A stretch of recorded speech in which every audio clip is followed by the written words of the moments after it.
extraordinary ini sekali lagi ini masalah yang banyak menjadi persoalan, sehingga saya harap Anda tahu betul mengenai hal ini.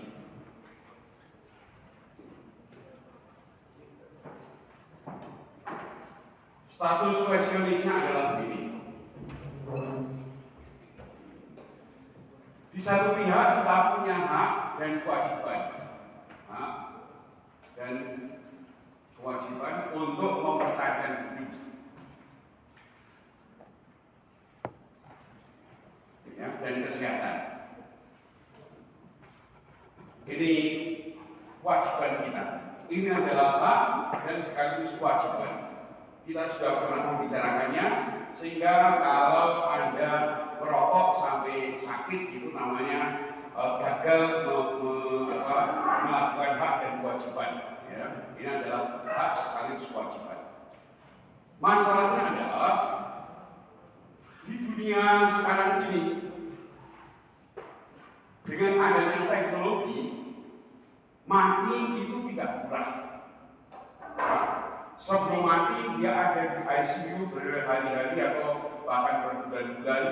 Padahal di ICU itu satu hari kurang lebih 1 juta. Kalau dia itu 1 minggu saja di ICU, berarti itu sudah 7 juta. Itu baru belum lagi obat dan sebagainya. Jadi singkat kata, zaman sekarang mati dan kesehatan itu tidak murah.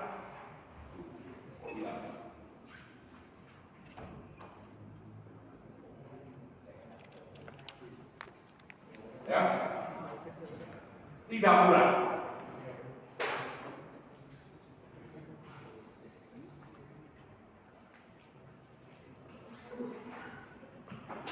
Maka pertanyaannya adalah, status kuesionisnya adalah, sampai di mana kita harus mempertahankan hidup dan kesehatan ini?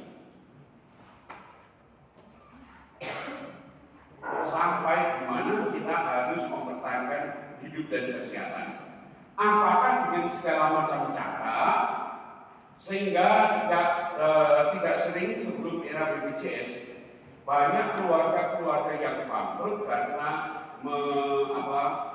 membawa anaknya ke rumah sakit dan sesudah bangkrut pasiennya mati pula ya. Lalu itu kan menjadi suatu pertanyaan, ya, menjadi suatu pertanyaan. Jadi inilah status kuesionisnya, ya. Sampai seberapa kita harus mempertahankan hidup. Kalau kita itu adalah pro-lifer, ya, orang-orang yang pro-life, ya, kita harus mencintai hidup, kita punya kewajiban ini. Lalu masalahnya tidak sesederhana itu, sekali lagi, mati dan juga kesehatan tidak kurang. Lalu apakah ada? Pertanyaan berikutnya adalah, apakah segala macam teknologi dan obat harus kita pakai dalam kerangka mempertahankan hidup?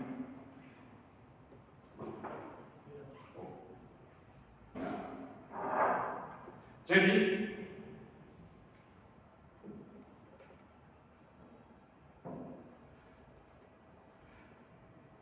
sebelum kami ke sana status kuesionisnya, bagi seorang pelayan kesehatan kewajiban menjaga hidup itu menjadi lebih berat lagi karena adanya sumpah Hipokrates. Ya, jadi ada sumpah Hipokrates yang menjadikan mereka itu punya kewajiban lebih. Sumpahnya apa? Ini, aku tidak akan pernah memberikan obat mematikan kepada orang yang memintanya. Saya juga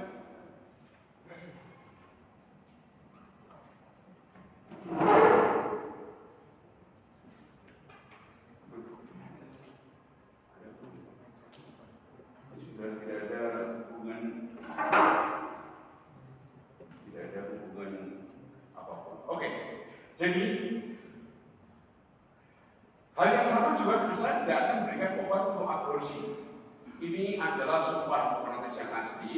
Terus kemudian disadur menjadi kode etik. Ya. Kode etik ini adalah kode etik kedokteran Indonesia. Maksudnya kode etik itu Dia mengatakan, saya tidak akan menggunakan pengetahuan saya untuk sesuatu yang bertentangan dengan peri kemanusiaan, sekalipun diajar. Ini sekarang jauh lebih besar daripada hanya soal hidup dunia ini peri kemanusiaan. Saya akan menghormati setiap hidup mulai dari saat perbuahan. Ya, ini. Nah, jadi status questioningnya adalah ini. Apakah kita harus mempertanyakan hidup itu dengan segala macam cara? Atau sebaliknya ada suatu titik di mana kita mengatakan cukup dan tidak usah dilanjutkan? Ya, ini lah.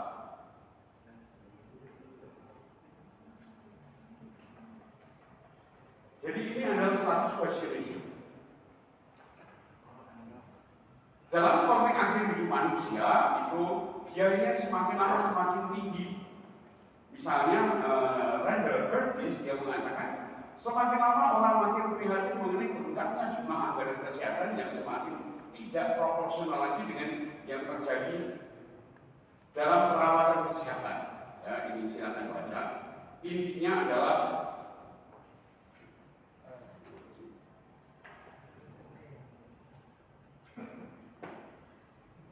David Fleming, dia juga mengatakan ide dan gagasan mengenai pengobatan yang sia-sia. Apa itu pengobatan yang sia-sia? Adalah pengobatan yang sudah tidak ada gunanya. Contoh paling sederhana adalah kalau ada orang yang siamami stadium 4. Menurut saya itu nggak usah diobati apapun, kecuali hanyalah dia disuntik supaya tidak merasakan kesakitan. Itu saja. Karena apa? Ya nggak ada gunanya lagi obat-obat sudah nggak ada yang berguna. Maka pengobatan itu menjadi pengobatan yang sia-sia saja. Dan perbedaan antara perawatan yang ordinary dan yang extraordinary. Ya. Jadi ini adalah David Fleming yang mengatakan ini. Dan ini masih ada tokoh yang lain lagi, Francisco de Vitoria. Ya, ini silakan baca sendiri. Intinya kurang lebih sama. Ini ya. Yang paling penting adalah orang ini, Domingo Panis, seorang teolog dari Spanyol. Ketika ini juga seorang OP ya, ini dia mengomentari teologi Thomas Aquinas, Summa Theologiae ini. Lalu dia mengatakan, jika tangan seorang itu terkena penyakit yang akan menjalar dan membahayakan hidupnya, apakah dia wajib mengamputasi tangannya itu atau tidak? Nah, mengapa pertanyaannya adalah wajib? Kalau wajib, kalau tidak dilakukan, maka dia bersalah atau berdosa. Sementara kalau dia tidak wajib, maka tidak salah. Kalau dipotong juga oke, nggak apa-apa. Kalau tidak juga nggak apa-apa. Ya, ini kewajiban antara yang wajib, perbedaan antara yang wajib dan yang tidak wajib. Nah, perlu diingat pada waktu itu belum ada anestesi ya untuk mengurangi rasa sakit ini. Belum ada, sehingga kalau orang itu diamputasi, ya maka dia akan betul-betul mengalami kesakitan luar biasa. Dan belum ada obat untuk menghentikan pendarahannya. Sehingga kalau orang itu dipotong kakinya misalnya, dia akan mengalami pendarahan yang luar biasa, baik besar, dan akan mengalami kesakitan. Nah, kalau ada orang yang bahkan melihat darah saja dia sudah pingsan, lalu pertanyaannya, apakah orang seperti ini wajib untuk memotong kakinya atau tidak? Ya, ini persoalannya. Lalu Domingo Panis mengatakan tidak, orang itu tidak wajib. Ya, jadi Panis menyatakan bahwa walaupun manusia punya kewajiban untuk menjaga dan memelihara hidupnya, tetapi hal itu hanya bisa diwajibkan dengan mempergunakan sarana yang ordinary. Ya, ini. Sedangkan sarana yang extraordinary tidak wajib. Ya, ini. Jadi yang ordinary wajib dan yang extraordinary tidak wajib. Maka next step, Mengapa kita hanya wajib mempertahankan yang dengan cara yang ordinary? Jadi sekali lagi, yang ordinary itu apa? Ya, makanan, pakaian, obatan yang biasa dan kesakitan yang biasa. Ya, artinya orang pada umumnya bisa mencapainya. Itu adalah yang ordinary. Sekali lagi, mengapa kita hanya wajib mempertahankan dengan cara yang ordinary, sedangkan yang extraordinary tidak wajib? Ini kenapa demikian? Ini berdasarkan pada suatu hukum umum, ya, prinsip umum bahwa kewajiban hanya boleh dikenakan apabila hal itu adalah hal yang biasa yang bisa dicapai, ya, yang bisa dicapai oleh banyak orang pada umumnya. Ya. Ini bisa dicapai oleh banyak orang pada umumnya. Maka itu disebut sebagai yang biasa, yang ordinary. Kalau sesuatu itu sulit untuk dicapai, maka dia bukan ordinary, dia adalah extraordinary. Misalnya, kalau ada seorang atlet lompat jauh, dia bisa melompat 10 meter. Ya. Lalu tiba-tiba rektor yang ada di seminar tinggi ini membuat parit keamanan ini ya, supaya seminar tinggi ini aman, dibuatlah parit 2 meter, gitu ya. Lalu suruh keliling. Lalu selesai COVID, dan saya bagaimana cara masuknya mengungsi? Loh kan, justru kan ada atlet yang bisa lompat 10 meter, kenapa hanya 2 meter saja kamu nggak mau? Tahu persoalannya? Mewajibkan orang untuk lompat 2 meter itu adalah sesuatu yang tidak adil. Kenapa? Karena pada umumnya orang-orang tidak bisa lompat 2 meter. Ya. Walaupun ada orang yang bisa lompat 10 meter, tetapi tidak boleh menjadi alasan mewajibkan semua orang harus lompat 2 meter saja. Kenapa? Lompat 10 meter itu adalah sesuatu yang luar biasa. Tidak ada kewajiban mahasiswa itu harus dapat nilai A. Kenapa? Dan model-model seperti ini nggak, wajah-wajah seperti itu nggak bisa dapat nilai A. Nggak bisa. Sehingga tidak ada kewajiban. Memang yang wajibnya adalah nilai C.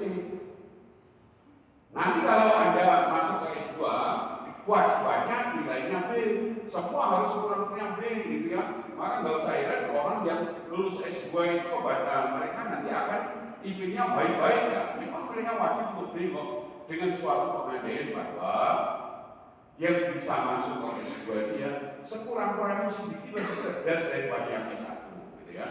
Ini sehingga diandaikan bahwa mereka bisa wajib, ya. Dan dalam hal ini, kitab sucinya apa?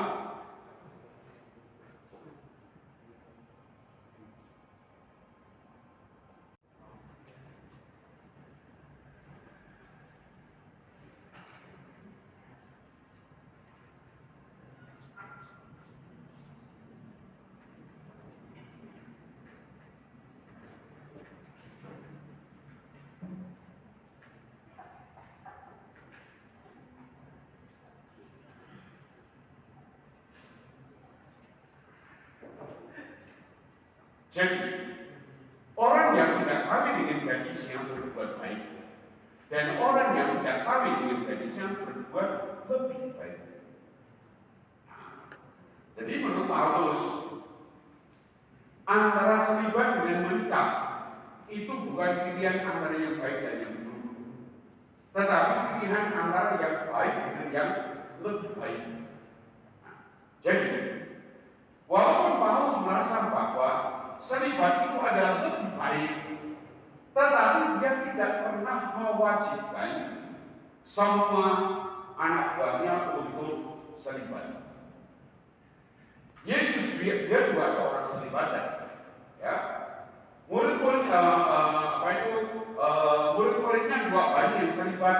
Rasul mungkin hanya satu yang tidak selibat, yakni Petrus kemungkinan. Kita nggak tahu karena apa. Ibu mertuanya adalah dia waktu itu sakit, siapa tahu istrinya dia sudah mati sehingga dia selibatan juga. Bisa terjadi. Kita nggak tahu. Ya. Yang jelas, bagi Paulus selibat itu lebih baik daripada menikah. Tetapi apa yang terjadi? Dia tidak mewajibkan. Kenapa? Kita nih pada bagian yang di atas tadi sudah dilarang.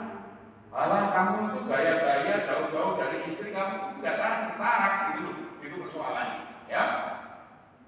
Kamu tidak tahan bertarak, maka jangan jauh-jauh, gitu ya. Jadi dekat-dekat aja kamu suami istri itu, gitu ya, supaya tidak tergoda oleh yang lainnya. Oke, jelas ya. Oke. Kita kembali kepada teks. Kewajiban untuk membawa konsekuensi hukuman.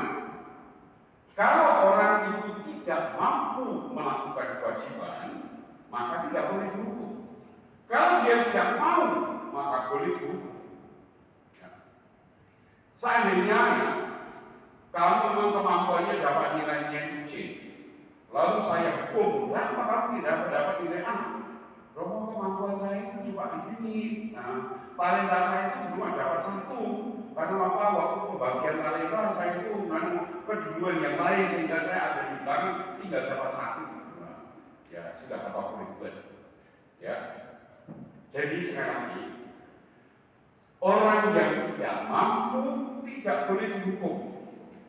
Tetapi kalau orang yang tidak mau berbuat baik, dia harus dihukum.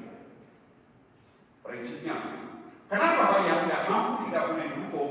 Karena ini masalah keadilan. Ini masalah keadilan di mana orang yang tidak mampu maka memang mereka itu tidak dipaksa-paksa bagaimanapun juga dia nggak akan bisa.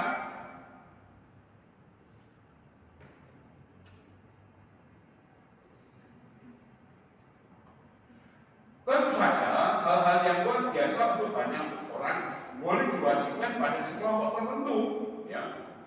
Misalnya, ya, semua orang suka sepak bola misalnya. Tapi apakah semua orang mampu main sepak bola? Ya belum tentu.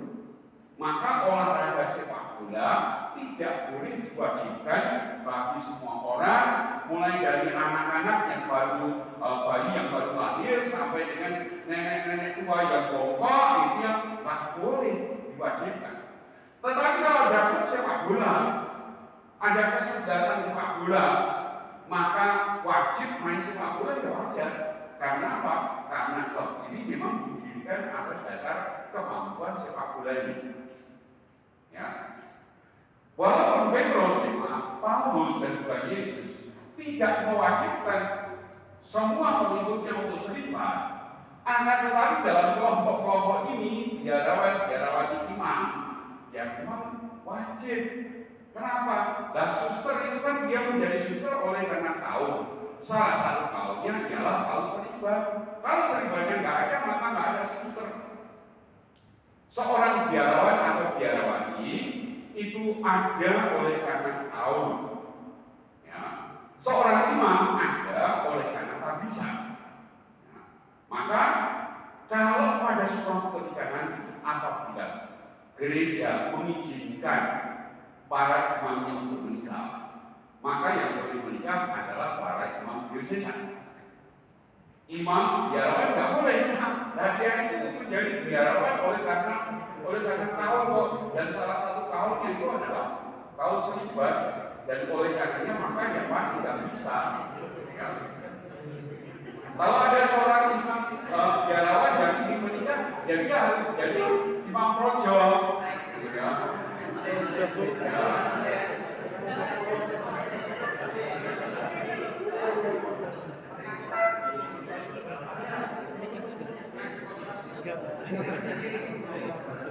Oke, ya. Jadi kalian yang imam projo boleh berharap bahwa nanti boleh menikah. Tapi saya kira pengharapan itu adalah kosong. Oke, kalau prinsip seperti diterapkan dalam pelayanan kesehatan, kita juga bisa mengatakan bahwa kewajiban untuk mempertahankan kesehatan juga tidak dengan segala macam cara. Ya, kewajiban itu tidak dengan segala macam syarat. Hanya syarat yang ordinary yang wajib. Ya, yang wajib adalah yang ordinary. Nah, yang extraordinary tidak wajib. Yang ini hanya silakan baca sendiri. Yang paling penting saya kira ini ukuran ordinary extraordinary itu apa?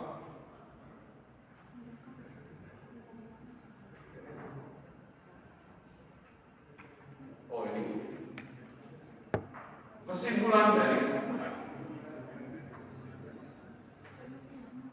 Jadi tidak ada kewajiban untuk mengusahakan segala macam cara dan sarana untuk mempertahankan hidup. Walaupun kita memiliki kewajiban untuk menjaga hidup, ya, ini satunya. Ya, mencintai hidup tidak berarti harus mempertahankan hidup dengan segala macam cara at all cost. Ada suatu titik di mana kita harus mengatakan cukup dan tidak usah diteruskan. Ya. Ada suatu titik di mana kita harus mengatakan cukup dan tidak usah harus diteruskan. Titik itu apa? Adalah yang extraordinary. Ketika sesuatu itu sampai kepada yang extraordinary, maka kita harus mengatakan cukup, tidak usah dilanjutkan. Ya, pertanyaannya lalu mana ukuran yang ordinary dan mana yang extraordinary? Maka di sini dijelaskan ukurannya.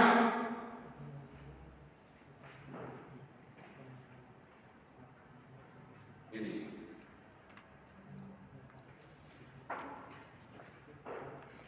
saya pakai yang ini aja.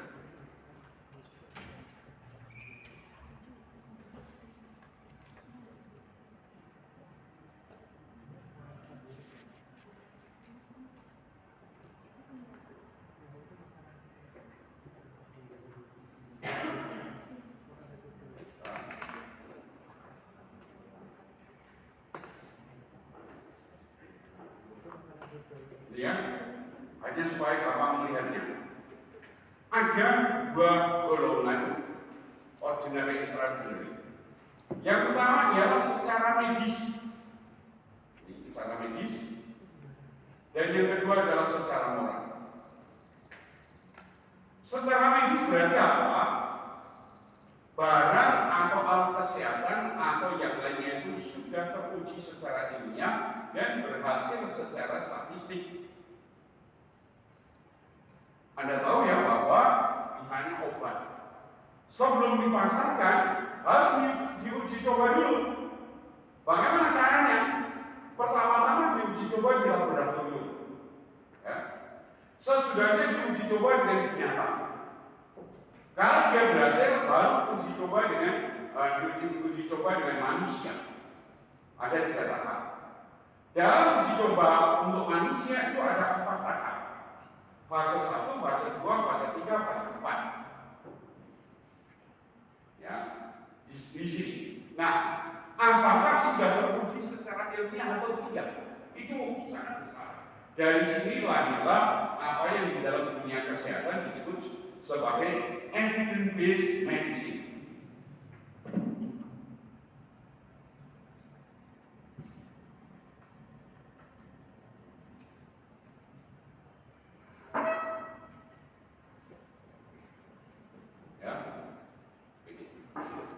Evidence-based medicine. Artinya apa? Obat-obat itu harus sudah terbukti bahwa dia itu memang cocok untuk penyakit itu, ya, mujarab untuk penyakit itu. Jadi sekarang misalnya saya ingin membuat obat hipertensi atau tekanan darah tinggi. Saya sebagai ahli kimia, saya akan meracik. Oh, penyakit darah tinggi itu unsurnya adalah ini, ditambah ini, dicampur aduk, lalu jadilah. Itu di laboratorium. Sesudah itu lalu apa yang terjadi? Diuji coba dengan binatang. Binatang yang biasa dipakai adalah tikus, bukan kelinci.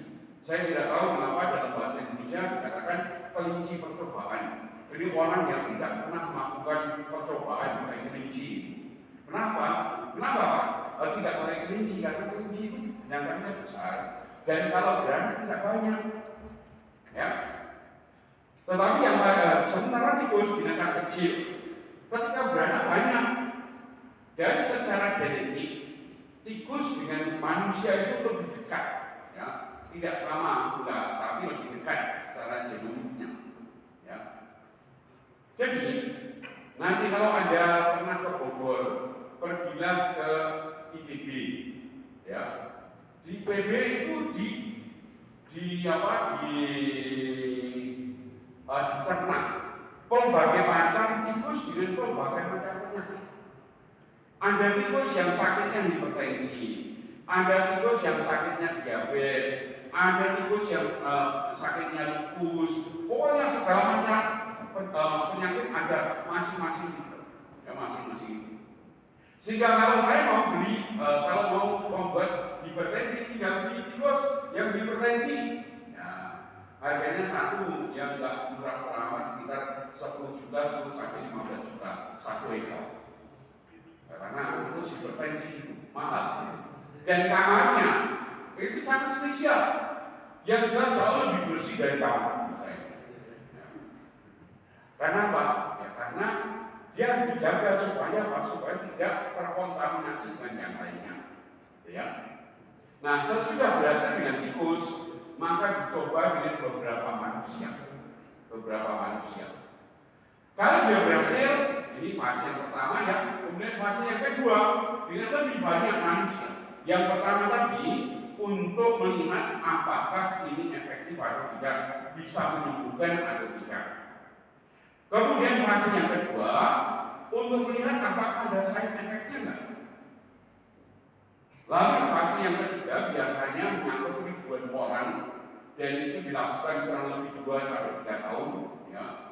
Fase yang ketiga, banyak orang semua sama-sama disuntik, lalu kemudian kita lihat akibatnya, efek sampingnya ada atau tidak.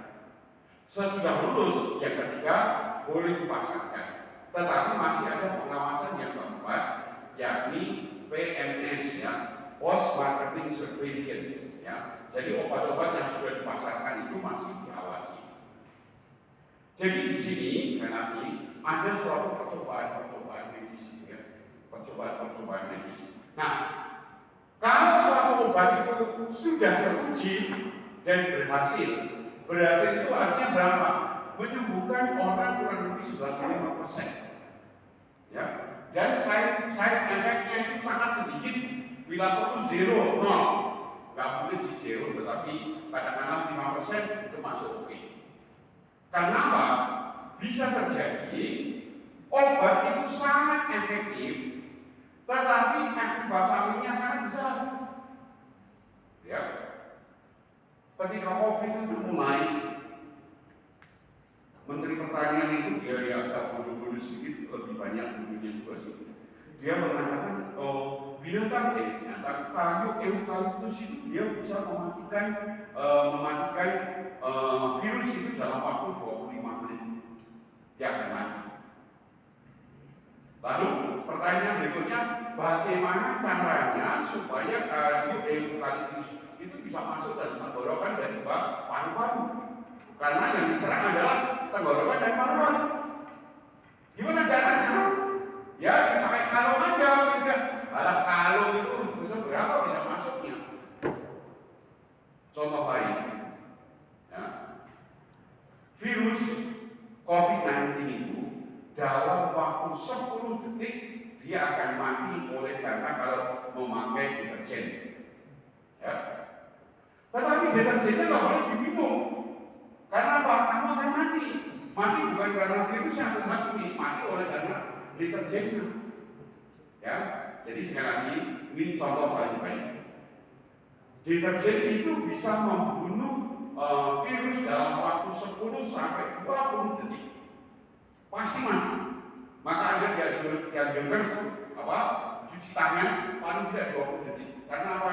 Pada waktu itu dia pasti sudah mati. Hanya saja Side efeknya sangat besar kalau itu sampai masuk ke dalam tubuh, maka itu tidak dipakai. Oke ya, ini. Nah, apakah ini sudah berhasil atau tidak? Dan yang kedua adalah apakah tersedia atau tidak? Ya, tersedia. Barangnya itu ada atau tidak? Ya, rumah saya ada di Papringan, di sana dekat Sanata Dharma, setelah timurnya Sanata Dharma Bencana. Di dekat rumah saya ada puskesmas Depok 2. Di sana cuma puskesmas. Sehingga kalau ada orang yang penyakit jantung misalnya, jantung koroner atau yang perlu operasi, di sana alatnya nggak ada. Alatnya tidak ada, dokternya tidak ada, obatnya juga tidak ada. Maka di puskesmas itu menjadi extraordinary. Kenapa? Karena tidak ada barangnya, tidak ada, dokternya nggak ada, obatnya juga nggak ada. Tapi kalau berjalan lebih sejak ini 1 kilo lagi akan ketemu Panti. Panti itu adalah rumah sakit tipe B. Di sana dokternya ada, alatnya ada, obatnya ada, dan sebagainya. Maka di situ menjadi ordinary. Di Panti menjadi ordinary. Sementara di puskesmas dia menjadi extraordinary. Oke. Kriteria yang berikutnya adalah apakah ini bermanfaat atau menguntungkan? Ya. Pertanyaannya adalah apakah obat itu masih ada gunanya sekarang ini dari sini bagi pasien itu, bukan bagi pasien yang lain. Bisa terjadi bahwa kemarin itu masih ada manfaatnya, tetapi hari ini tidak, karena baru semakin parah penyakitnya. Atau kebalikannya juga bisa, kemarin tidak ada manfaatnya, lalu yang baru keuangan ini yang seringkali jadi masalah. Ya.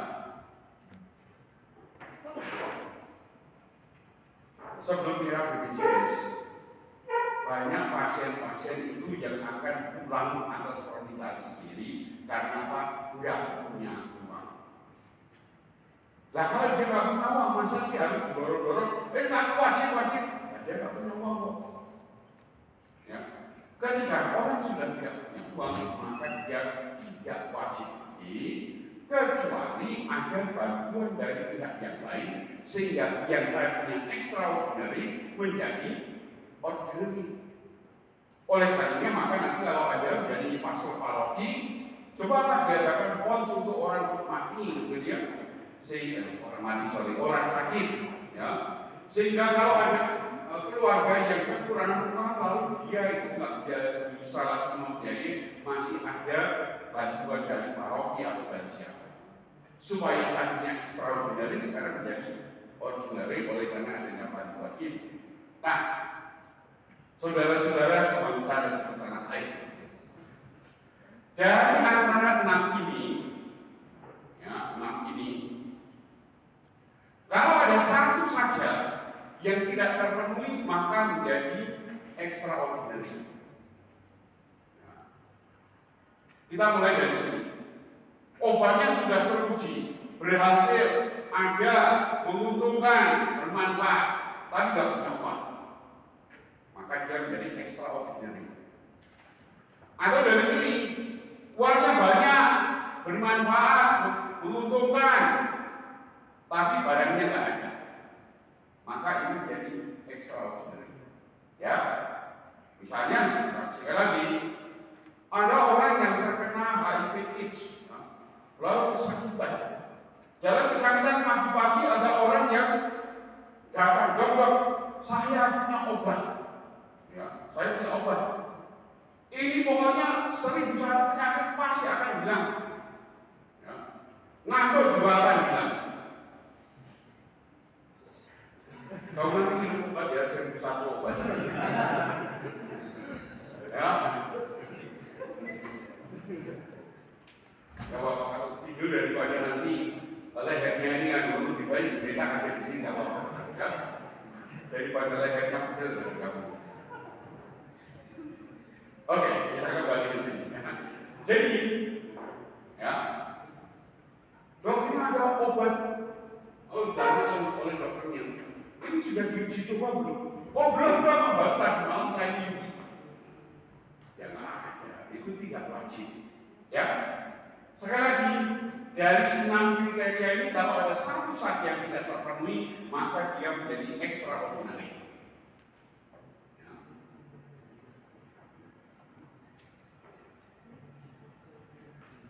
Secara nyata mana yang ordinary dan mana yang extraordinary tergantung pada berbagai situasi did and do. Ya, di sini dan sekarang ini. Tergantung orangnya, tempatnya, waktunya, dan kebudayaan yang bersangkutan. Ya. Orangnya atau institusinya. Kalau ada seorang biarawan atau biarawati itu sakit, lalu perlu obat, ya perlu biaya 1 miliar.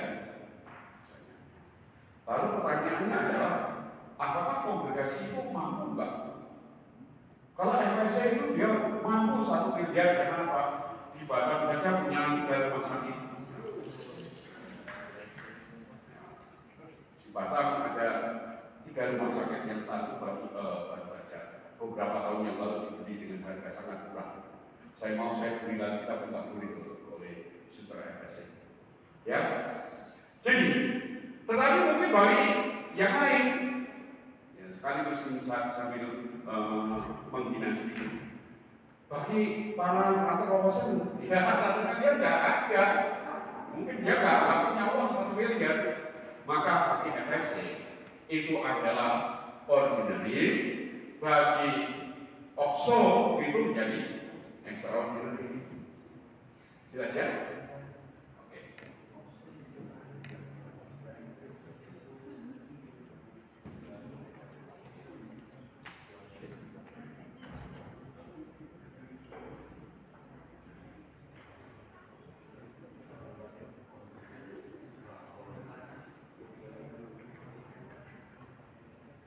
Jadi sekali lagi, ada suatu ide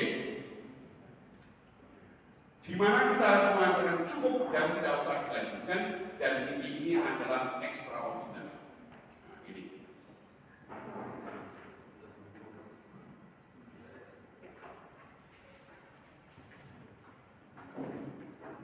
Oke. Kesimpulan dari kesimpulan. Sarana yang wajib, ya, yang wajib adalah sarana yang ordinary. Jadi kalau sesuatu itu ordinary itu wajib.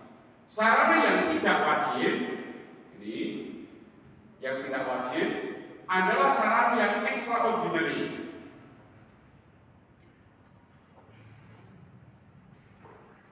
Nah, sarana yang dilarang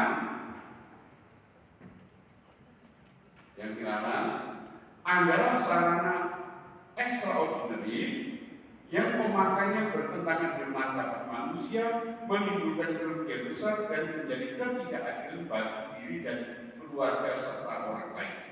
Dalam hal seperti ini, maka ini dilarang. Contohnya,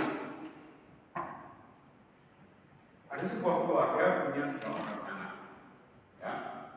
Lalu anak yang pertama itu sakit, dibawa ke terapi, dokternya angkat tangan, nggak bisa, Pak, atau kamu nggak bisa di sini.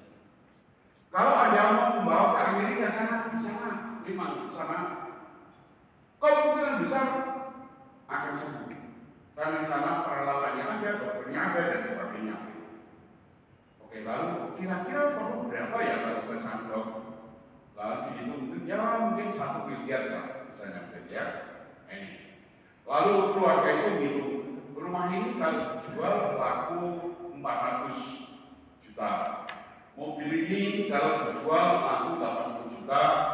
Ladang yang di pinggir kuburan sana itu mungkin laku 200 juta dan sebagainya. Terkumpullah 1 miliar dengan menjual semuanya itu. Lalu dia pergi ke Amerika. Ini sebenarnya dilarang. Karena apa? karena menimbulkan ketidakadilan, ya, menimbulkan kerugian bagi anggota keluarga yang lainnya. Kalau semuanya itu dijual, lalu anak anjing-anjingnya yang masih 2 itu mau ngapain? Mungkin dia nggak mendapatkan nutrisi yang baik, tidak bisa sekolah, ya, lalu dia jadi gelandang dan sebagainya. Maka ini adalah extraordinary yang tidak boleh dibuat, dilarang dibuat. Karena apa? Menimbulkan ketidakadilan. Contoh yang lain, ada seorang pasien dibawa ke rumah sakit di ICU, ya, disambung semuanya dengan dengan EEG untuk melihat otaknya, lalu respirator, ada jantungnya, pokoknya semua dibongkar dengan segala macam teknologi. Pada suatu ketika ternyata apa? EEG-nya itu sudah rata. Kalau rata berarti apa? Mati. Kalau sudah mati, maka semua harus dilepas. Kenapa? Karena tugas dokter itu hanyalah menyembuhkan orang kalau bisa, dan bukan membangkitkan orang dari kematian. Orang itu sudah mati, dia nggak bisa lagi, dia apa sudah cabut saja, ya cabut saja. Nah, semakin dipakai, kalau itu tidak dicabut, ini menjadi sesuatu yang extraordinary. Kenapa? Karena tidak ada lagi manfaatnya untuk dia. Ya, nggak ada lagi manfaatnya. Karena orang sudah mati. Ya.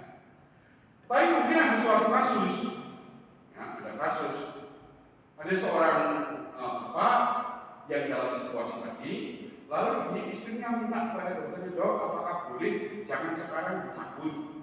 Loh, kenapa? Itu anaknya yang dari Amerika baru akan pulang 2 hari lagi. Apakah boleh kalau ini hari Selasa, Rabu, Kamis? Dok, sampai dengan Kamis ya, Kamis sore nanti anaknya pulang siang hari, lalu nanti sorenya boleh dicabut.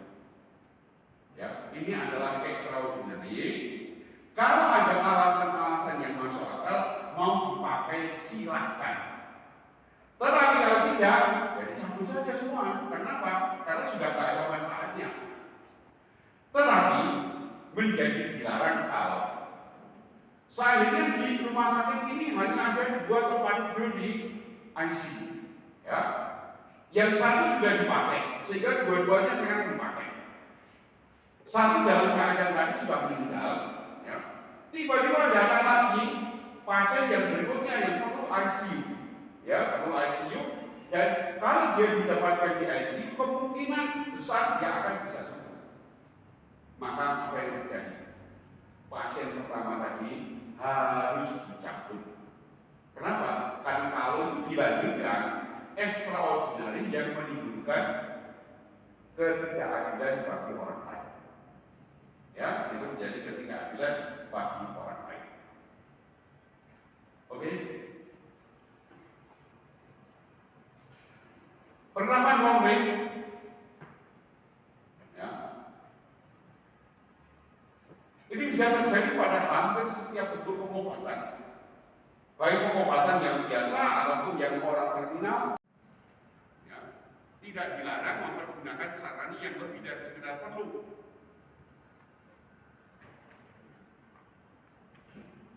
Jadi kalau ada orang yang mau memakai yang extraordinary, silakan saja, asal jangan menjatuhkan dirinya yang menjadi serius, ya, lebih serius lagi. Jangan menjadikan dia menjadi beban bagi orang lain. Ya. Kemudian Katekismus Gereja Katolik nomor 2288 dia menyatakan, life and physical health are precious gift entrusted to us by God. We must take reasonable care of them. Ya, yang dipakai lihat apa? Reasonable care. Ya, perawatan yang masuk akal.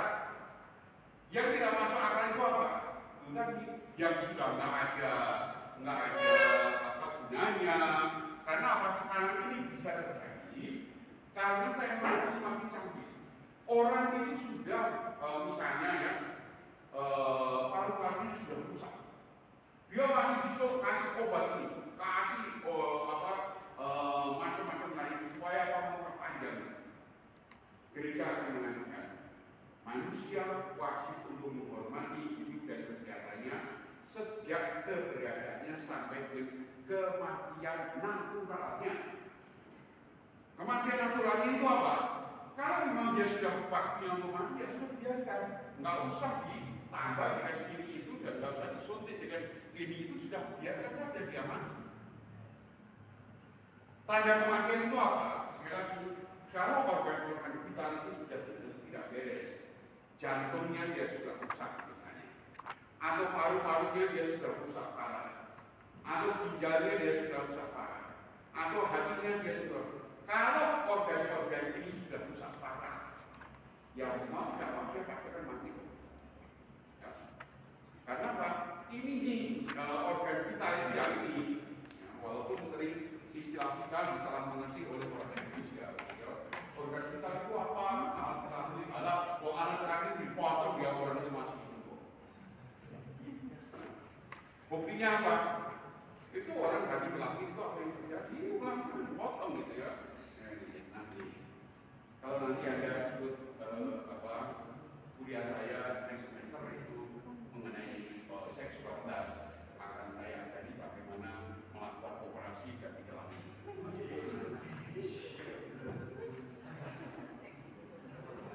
Oke. Jadi kemudian deklarasi eutanasia tanggal 15 Mei. Di masa lama para Mores menjawab bahwa seorang tidak pernah diwajibkan menggunakan yang extraordinary. Ya ini. Tidak pernah wajib. Kalau mau dipakai silakan dengan alasan tertentu. Kalau tidak dipakai ya silakan aja. Nggak usah merasa bersalah.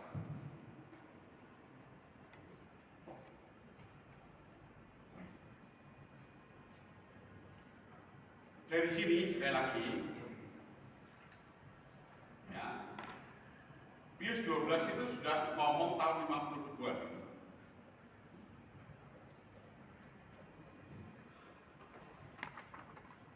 Ya, 57 sorry. Jadi Anda tahu bahwa saya mengajarkan kepada seluruh Indonesia ajaran Paus Pius ke-12. Ya. Dalam bukunya maaf. Ya. Jadi sekali lagi, konkretnya tadi ada seorang yang sudah 80 tahun, dia punya penyakit banyak ini, lalu dia dokternya mengatakan kalau ini saya potong, kemungkinan besar orang itu dia tidak akan sembuh dan akan cepat mati. Berarti apa? Dilihat dari sudut ordinary extraordinary, pemotongan itu menjadi apa? Tidak ada manfaatnya. Ya, dilihat dari segi totalitas dan integritas, ya, justru pemotongan akan menjadi penyebab kematiannya. Maka kesimpulannya sama, jangan dipotong. Iya, namun maksud saya adalah kalau misalnya tangan ini, kalau misalnya dia nggak dipotong, dia akan merusak seluruh tubuh. Kalau totalitas integritas kan harus dipotong. Ya. Ya kan. Nah, namun di dalam ordinary sama extraordinary ada tulisan tidak menjadi beban fisik, psikologis dan keuangan bagi pasien secara berlebihan. Oke. Misalkan dia itu seorang pedagang pecel lah, dia butuh tangannya untuk ngulek. Ya. Kalau misalnya tangannya itu dipotong, beban psikologisnya itu bisa mempengaruhi seumur hidup. Nah, akhirnya dia memilih untuk nggak memotong tangan. Nah, sekarang pertanyaan adalah kita harus mengikuti totalitas integritas yang nggak memotong tangan, yang memotong tangan untuk dulu, atau mengikuti secara pasien yang psikologisnya nanti bisa kena kalau misalnya tangannya dipotong. Oke. Maksud saya adalah supaya yang totalitas integritas itu menjadi syarat semuanya harus ada bersama-sama. Kalau ada salah satu saja terjadi saat seseorang atau sekelompok dengan motivasi yang sama, maka itu adalah formal. Hukumannya apa? Sama di antara dua orang itu. Bisa terjadi pekerjaannya berbeda, Tetapi dari satu pendukung yang lainnya untuk mencapai tujuan itu, maka 5 orang tadi hukumannya sama-sama sebagai perampok. Ya, ini.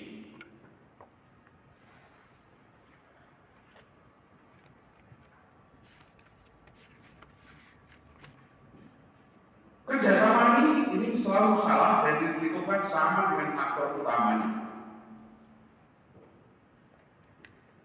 Jadi orang-orang yang ikut serta di situ kesalahannya sama dengan aktor utamanya. Kemudian model yang berikutnya adalah kerjasama material. Apa itu kerjasama material? Terjadi kalau seorang melakukan tindakan kejahatan bersama dengan orang lain, tetapi dia hanya memprediksi bahwa akan terjadi kejahatan dan tidak langsung memaksudkannya. Dia meramalkan bahwa akan terjadi perbuatan itu, ya, tetapi tidak pasti. Secara material dia bekerja sama, tetapi dalam intensi perbuatan tidak dimaksudkan berbuat kejahatan. Dia hanya mungkin bisa meramalkan. Ya. Jadi contohnya ini kan, ada seorang peneliti sel punca atau yang kita sebut sebagai stem cell. Stem cell itu apa? Sel yang diambil dari embryo. Lalu dipakai untuk apa? Bisa dipakai untuk obat, bisa dipakai untuk kecantikan. Ya, ini diambil dari embrio. Nah, si orang itu peneliti itu